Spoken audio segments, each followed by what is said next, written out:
বিশ্বের শীর্ষ 10 জন ধনী ব্যক্তিদের তালিকায় যার নাম প্রায় সব সময় দেখতে পাওয়া যায়, তিনি আর কেউ নন, রিলায়েন্সের কর্ণধার, আমাদের ভারতের গর্ব মুকেশ আম্বানি।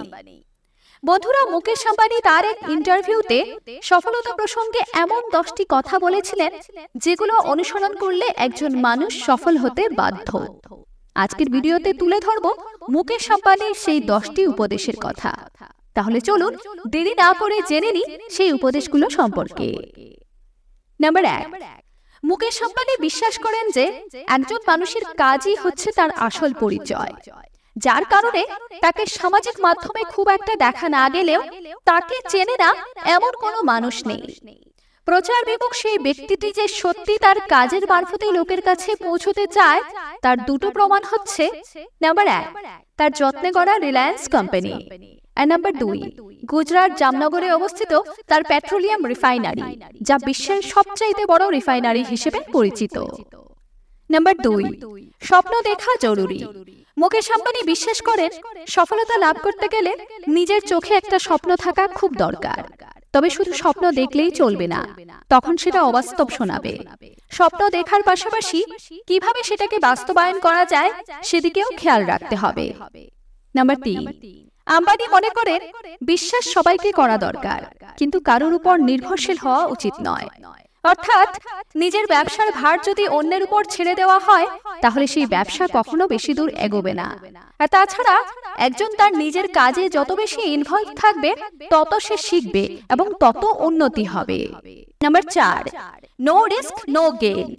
অর্থাৎ একজন মানুষ যদি ঝুঁকি না নিতে পারেন, তাহলে তার জীবনে বিশেষ কোনো উন্নতি হবে না। তবে তিনি এও বলেছেন ঝুঁকি নেওয়াটাও যাতে যুক্তিসঙ্গত এবং ক্যালকুলেটিভ হয়, কোনো জুয়ারির মতো নয়। নাম্বার 5, সবসময় নিজের উপর ভরসা রাখুন। অনেকেই আপনার কাজ নিয়ে অনেক কথা বলবে, অনেক সমালোচনা করবে, কিন্তু আপনি যদি মনে করেন আপনি যা করছেন ঠিক করছেন, তাহলে অন্যের কথায় কখনো বিচলিত হবেন না। মুকেশ আম্বানি এও বলেছেন তিনি যখন তার 15,000 কোটি টাকার স্বপ্নের বাড়ি অ্যান্টালিয়া তৈরি করেন এবং IPL এ টাকা লাগান, তখন তাকেও অনেক সমালোচনার মুখোমুখি হতে হয়েছে। নাম্বার 6, সফলতা তাদের জন্য অসম্ভব যারা মাঝপথে থেমে গিয়ে বিশ্রাম নেয়। তাই আপনাকে মাঝপথে থেমে গেলে চলবে না। যতক্ষণ না আপনি সফলতার চরম শিখরে যাচ্ছেন, ততক্ষণ নিশ্চিন্তে বিশ্রাম করা মানে নিজেকে ডোবানো ছাড়া আর কিছু নয়। নাম্বার 7, আম্বানি বলেছেন যতই চ্যালেঞ্জ আসুক না কেন, ভয় না পেয়ে নিজেকে স্ট্রং রাখতে হবে।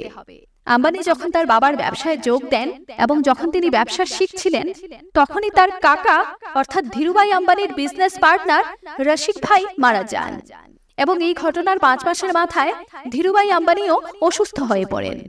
সেই সময় মুকেশ আম্বানি ভয় না পেয়ে নিজের বাবার ব্যবসার ভার নিজের কাঁধে তুলে নিয়েছিলেন। নাম্বার 8, মুকেশ আম্বানি মনে করেন যে কোনো সময় নিজের দক্ষতা বাড়ানো খুব দরকার। অর্থাৎ আপনি হয়তো নতুন কোনো একটা প্রোডাক্ট তৈরি করলেন, কিন্তু দেখলেন বাজারে অন্য কারোর একটা প্রোডাক্ট আপনার প্রোডাক্টের চেয়েও বেশি জনপ্রিয় হয়ে আছে, তখন আপনার অবশ্যই নিজের দক্ষতা বাড়ানোর কথা ভাবা দরকার। আপনি যা করছেন সেটাই সেরা বা আপনি সব জানেন, এমনটা ভাবলে উন্নতি থেমে যাবে। নাম্বার 9, একটা টিম তৈরি করুন আর সেই টিমের সাথে আপনিও কাজ করুন। নতুন নতুন জিনিস শিখুন, তাদের সাথে আন্তরিক হন। আপনার কাছে যখন এরকম কোনো বিশ্বাসযোগ্য ও পেশাদার টিম থাকবে, তখন আপনার ব্যবসা থেকে সর্বাধিক লাভের আশা করতে পারেন। নাম্বার 10, সব পরিস্থিতির জন্য নিজেকে তৈরি রাখুন। আম্বানি সবশেষে এটাই বলেছেন যে একটা ব্যবসা তখনই সফল হয় যখন একজন মানুষ তার নিজের 100% উজাড় করে দেয় এবং সব অবস্থার জন্য তৈরি থাকে। আপনি নিজে যদি মানসিকভাবে শক্তিশালী থাকেন, তখন আপনার টিমও লড়াই করার শক্তি পাবে, আর এভাবে একসাথে লড়ে যে কোনো যুদ্ধ জয় করা যায়। আম্বানির এই কথাগুলো তো আমায় অনেক অনুপ্রাণিত করেছে। আপনাদেরও কি অনুপ্রাণিত করেছে? অবশ্যই সেটা কমেন্ট করে জানাবেন। আর এমন আরো তথ্যমূলক ভিডিও পেতে অন্তহীন মোটিভেশন ফেসবুক পেজকে ফলো করতে ভুলবেন না। ধন্যবাদ।